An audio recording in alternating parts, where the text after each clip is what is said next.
Now on the CTV News at 5, Southern Albertans are digging out from the first significant snowfall of the season.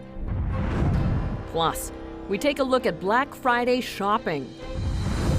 And Coaldale's Winterfest kicks off tonight. Telling your stories. CTV News Lethbridge with Jackie Scantlebury. Hello, and thank you for joining us. Many across Lethbridge spent the day digging out after more than 13 centimeters of snow fell overnight and into this morning. It was a slow commute for many with poor road conditions, large piles of snow and cold temperatures. Carson Marsouk reports. The wintry weather has arrived just in time for the start of Nikayuko Japanese Garden's 10th annual Winter Lights Festival. Obviously, the snow adds that sort of magical experience, of course. This year's festival, celebrating the 4 seasons, begins Saturday night and features more than 170,000 lights. It's really just the community impact and the look on everybody's faces, that emotional kind of piece to our community. And so being 10 years here, we see that we don't want this garden and this place to be, oh, I saw it last year. We really do enhance it every year. And that's what really, we do take a lot of pride in that. The heavy snow is also causing challenges on all roads across the city. The city of Lethbridge declared snow routes Friday morning. Those living along the routes have until 10 a.m. Saturday to move their car off the road. There's 81 kilometers, and so we have only so many resources, so we can't plow everybody at the same time. Normally it takes us 24 to 36 hours to get that completed. While crews are out 24/7 plowing the roads, officials say it doesn't take long for snow to accumulate. Watch out for other drivers and give yourself enough room to react if needed, and then staying proactive and sharing the road. He says now is also the time to get winter tires put on. The chance of you sliding is higher if you don't have winter tire versus when you have winter tire, it will respond to the snow and the coldness. As temperatures throughout the weekend continue to drop, outreach groups are putting out a call for support. We're looking for any warm winter clothing, jackets, boots, socks, or toques, hand and foot warmers, and hygiene essentials. Woods Home supports about 350 youth throughout the year. When it comes to extreme temperatures, like really, really cold temperatures, or even sort of like really hot temperatures in the summertime, we do make these asks just so that we can ensure that young people are equipped with what they need to face the elements. Carson Marsouk, CTV News, Lethbridge. Now, according to the AMA, it's about an hour and a half wait time for a tow in the city. A battery boost that is closer to an hour wait. Boker Steven has been busy on southern Alberta highways. Here's a look at the latest Alberta 511 road report. Most highways and roads are partially covered with snow or ice. That's the yellow that you're seeing on the map. The far southwest corner is reporting snow-covered conditions. Highway 2 is mostly bare, but with some icy spots.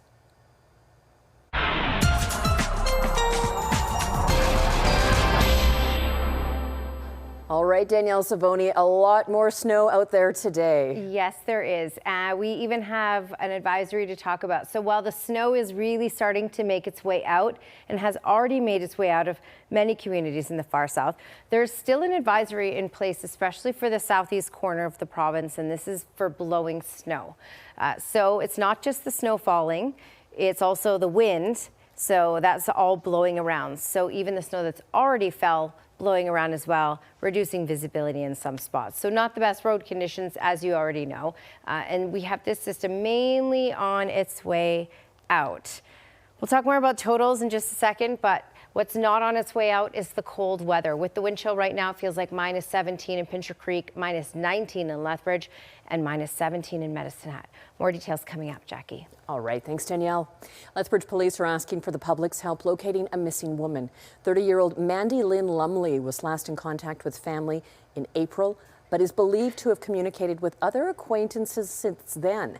Efforts to locate her have been unsuccessful. Police are concerned for her well-being. Lumley may also be in Calgary. If you have any information on her whereabouts, you're asked to contact police or Crime Stoppers. The Alberta Serious Incident Response Team has ruled a Medicine Hat police officer used appropriate force when they shot and injured a man who was firing a gun in an apartment building. The report released today also concludes without the action, responding officers could have been seriously injured or killed by the gunman, who has a mental health diagnosis.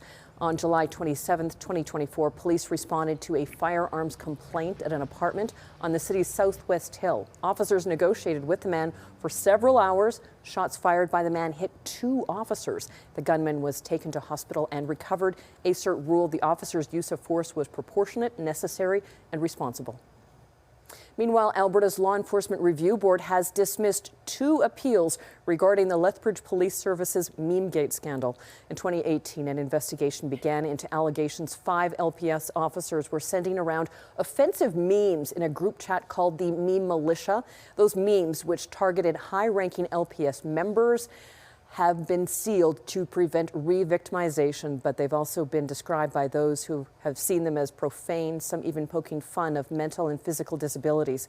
The officers involved were charged with misconduct. Former Deputy Police Chief Scott Wood appealed to have those documents made public, and that was dismissed. As a person affected, former NDP MLA Shannon Phillips also requested to be heard on the decision to permanently seal the record.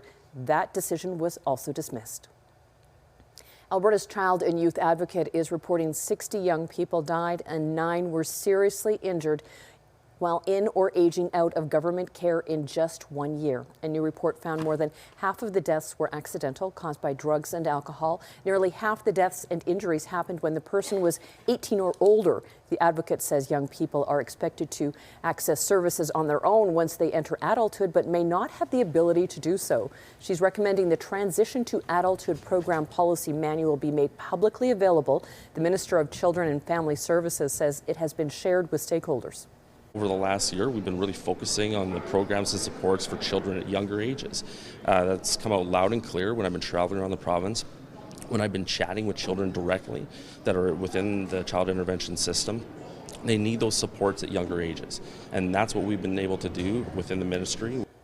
The report also recommends mandatory training in child-centered trauma, informed practices for professionals who provide services to young people. Well, we may not see many bikes on Lethbridge's sidewalks and trails this weekend. The Lethbridge Police Service is reminding residents that electric dirt bikes are not permitted in the city. The city says in recent months, e-dirt bikes are being used on trails in the River Valley, causing damage. E-bikes are allowed as they have a maximum power output of 500 watts and a top speed of 32 kilometers per hour. They're equipped with pedals, making them safe for use on city streets and designated trails. E-dirt bikes are significantly heavier and faster, with some able to get to speeds of 80 kilometers per hour. As a result, the police service says using an e-dirt bike in the city can also cause accidents leading to serious injuries and even death. Given that our last 4 traffic fatalities throughout the city have been on motorbikes, which are in the same realm as our electric dirt bikes as we're talking about today. So my main goal is just to press out the education piece that these bikes are not welcome anywhere on our roadways, pathways, sidewalks, as they are illegal. They're off-highway vehicles and no different than a gas-powered dirt bike. A first offense carries a $500 fine, increasing to $1,000 for repeat violations. Economic Development Lethbridge has launched its annual Brighter Together survey. The Downtown BRZ and Lethbridge Chamber of Commerce are surveying local businesses to get better understandings and evaluate the business landscape in the city. The survey results will help enhance local business services and reduce barriers to doing business. The survey asks owners about the current health of their business, plans for the upcoming year, and any obstacles they're facing. The survey is open until mid-January. Well, the discounting started early in the run-up to Black Friday, with retailers hoping to convince Canadians to spend early and often. This year, many people have prioritized purchasing Canadian products, even if it costs more. But there are indications the lure of low prices ahead of the holidays may lead some to rethink that strategy. CTV's Andrew Johnson reports. The decorations are up at Vancouver's Pacific Centre, whether shoppers are ready or not. How's the budget this year? Are you spending more or less, the same? I don't have one yet. It's easy if you're spending someone else's money. Are you planning to spend more money this year, less? Yeah, I hope more. How come? Money of my boyfriend. For many Canadians, it has been a year of careful spending and supporting local in the face of the U.S. trade war. Buy Canadian is my priority. Absolutely, I've been trying to buy Canadian. But that isn't on everyone's radar. Are you trying to buy Canadian or do you care? I don't care.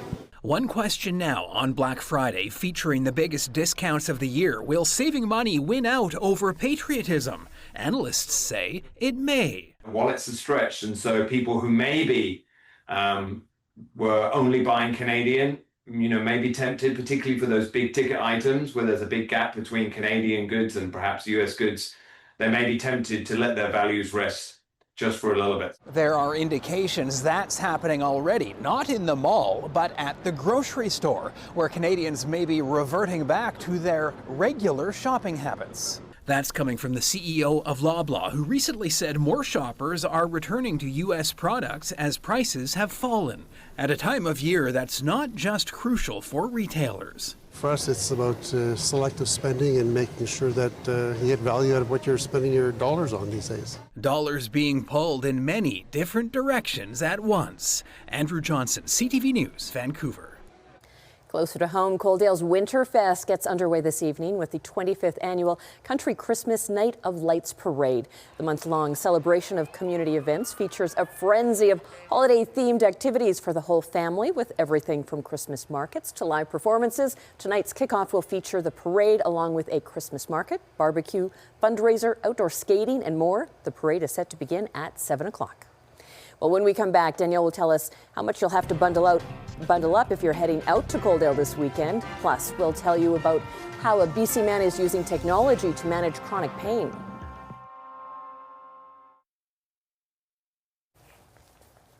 Oh, here's your Skywatch weather camera. A lot wider today than when we looked at it yesterday. This is just about an hour ago. So yes, we have received some snowfall in many parts of southern Alberta, especially the far south, as we talked about, where this system mainly hovered over the far south. So just to give you an indication of totals, the Calgary area received 4 to 10 centimeters. 10 centimeters is actually what they received at the airport. Lethbridge got 13 centimeters so far, Pincher Creek 17 centimeters, and Medicine Hat 5. Now we're still likely going to add maybe another centimeter or two to the Medicine Hat area before this is all fully said and done. And all communities will likely see the odd flurry here and there as we head through the evening hours, but then it's quiet tomorrow, just cold tomorrow. And speaking of cold, it's cold in the prairies in general. So -8 was the high in Calgary and Regina, -10 was the high in Edmonton. But as you can see, it was +10 in Victoria and Vancouver, and off to the east, it was +2 in Toronto, Montreal, Fredericton, and Halifax. All right, let's talk wind chill now, because if you've been outside, you know it, you feel it, and our wind chill is going to get even worse over these next 12 to 24 hours. -18 is what it feels like in Claresholm. Feels like -17 with the wind chill in Pincher Creek, -19 in Lethbridge, and yep, -20 in Medicine Hat. All right, when we look at the radar, you can see this system is really, the bulk of it, the main part of it is all out of the way. There's still a little bit, it's not fully done in the Medicine Hat area and areas just to the south, really the southeast corner. We also still have these isolated flurries because it's still a little unstable behind this. That won't really add to any totals outside of the Medicine Hat area, but we are looking at still isolated flurries plus the winds, so it could reduce visibility a little bit out there on the roads in all of the far south. So just keep that in mind. Let's fast forward to about 10 o'clock tonight, and it is done and out of the way completely, other than the cloud cover sticking around and the cold that's sticking around. I'm fast forwarding this now through the next couple of days, basically through your weekend, because your weekend is quiet. Cold but quiet, and temperatures will slowly climb later in the weekend. All right, East Kootenay -10 tonight, and for tomorrow with the wind chill, it will feel like -13 throughout the entire day. So it will be gusty here and there, and that will pick us up to -13 even at times in the afternoon hours. But it will be stable weather and just partly cloudy skies. All right, Crow's Nest Pass overnight tonight with the wind chill, it will feel like -23. Tomorrow morning, it will feel like -21. Again, we're looking at flurries possible overnight tonight, but quiet and mainly sunny skies for tomorrow. Even in the afternoon, though, at times as the winds pick up, it will likely feel into the -20s as well. So be prepared for a very cold day.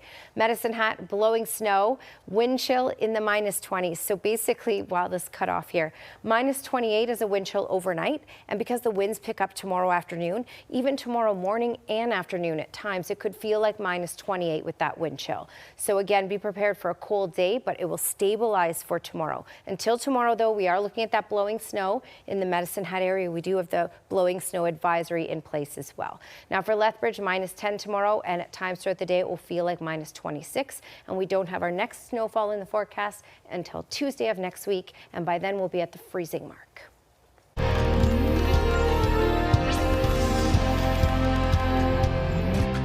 BC man is the first in the country to receive a life-altering intervention to address decades of chronic pain. It's the latest evolution in spinal cord stimulators. And as CTV's Isabella Zavers tells us, the demand for the surgery is outpacing the availability of the electronic device.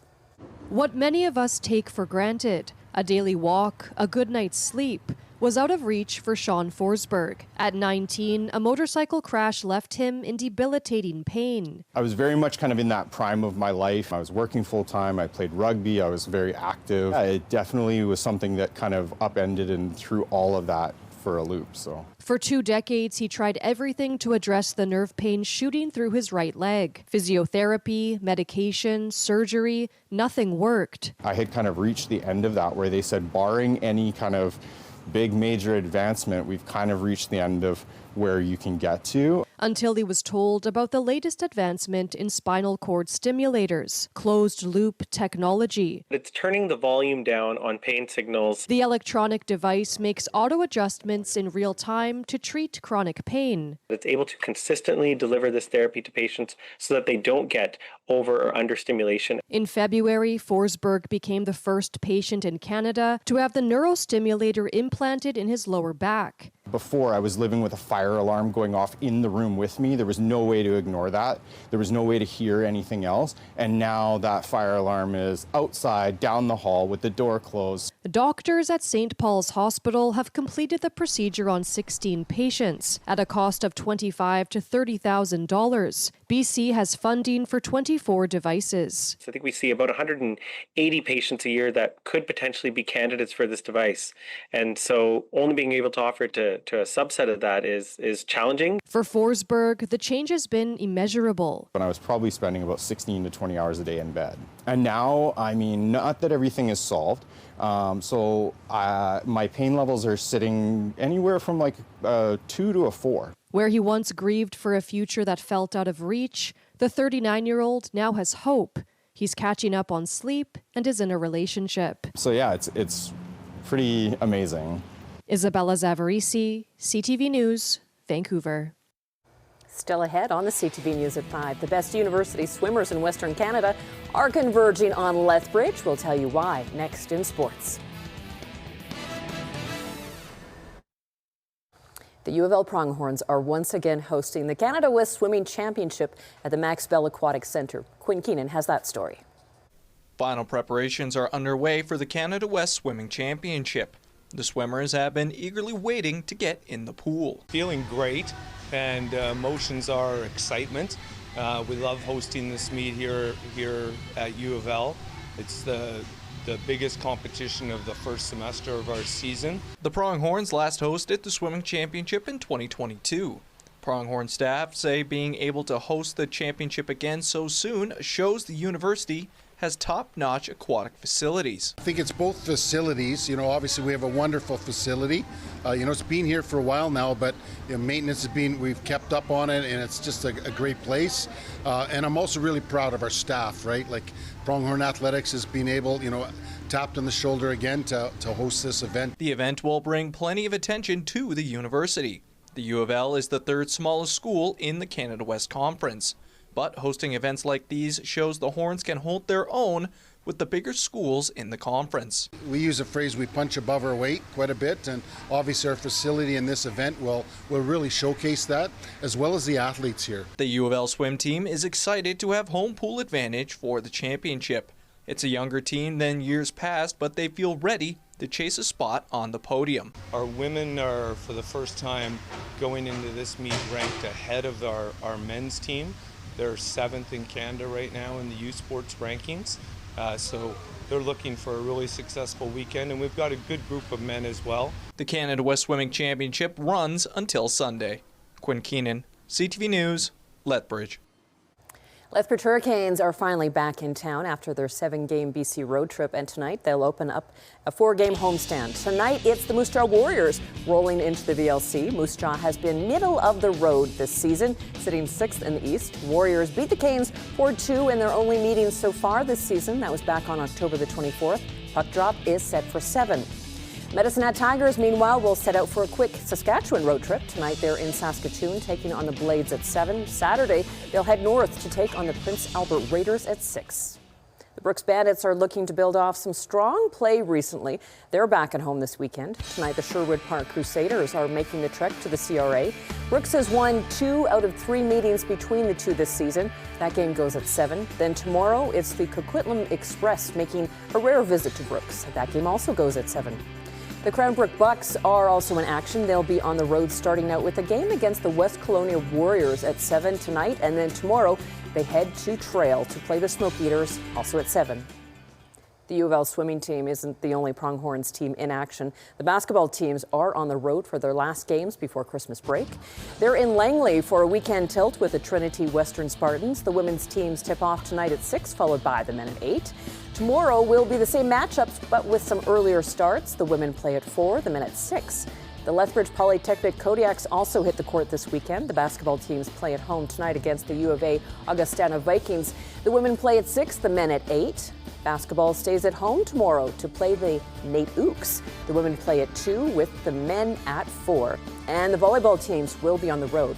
They'll meet the Vikings tonight with games at 6 and 8. And tomorrow they wrap up the fall slate of games against Nate with the women at 2 and the men at 4. Still ahead on the CTV News at 5, we get a sneak peek inside the Lego factory as it gears up for the Christmas rush.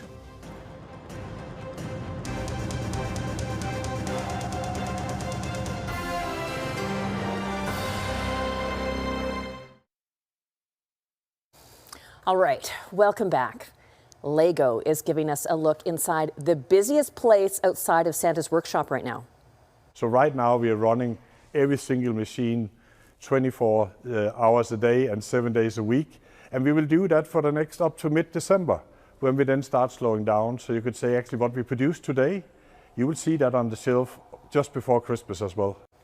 That is a lot of Lego, and Lego is the world's largest commercial toy maker, which is probably not a surprise to you. This could be a surprise, though. They are also reportedly the world's largest tire maker by volume. That is thanks to just how many toy tires they have to make each and every year for all those little Lego trucks and trains and cars. Thank you for sharing this time with us. Now here's the early edition of the CTV National News.